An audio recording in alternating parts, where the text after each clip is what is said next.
Okay, so we've seen a couple things this last week. We've seen flood warnings, we've seen flash flood warnings, we've seen levees that are breaking. So Rich and I are going to unpack a lot of that. Where should we start, Rich? Why don't we talk about flooding and flash flooding? Flooding versus flash flooding. Okay, so since last week, we've been tracking flood warnings across the state.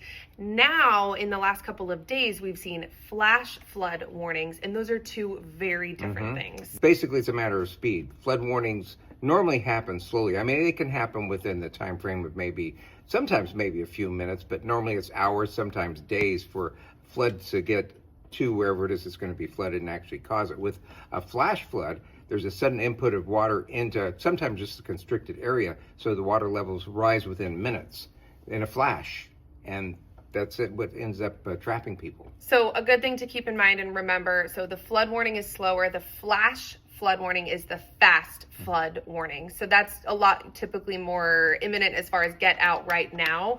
And what we've seen with the flash flood warnings is these are because levees are breaking. It's not thunderstorms. A lot of times we'll see that like in the desert. We were talking about thunderstorms will drop a lot of water. That causes flash flooding concerns. This time around, it's actually because of infrastructure, which is a really complex thing in Washington. We have a couple rivers that are controlled by dams, and it's like a dance around Mother Nature and balancing officials balancing how much water is flowing through the rivers.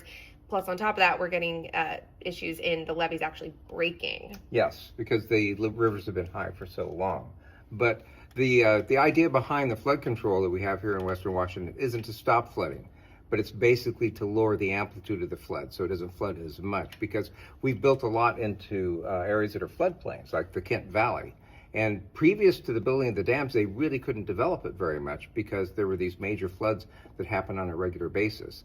Now they still flood occasionally, but they have much more control over what the amplitude of it is.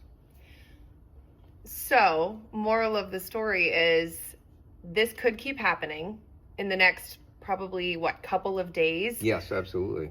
So if you see that flash flood warning in your area, that means likely what we've seen twice now already is a levee has broken. You want to get out now and take action.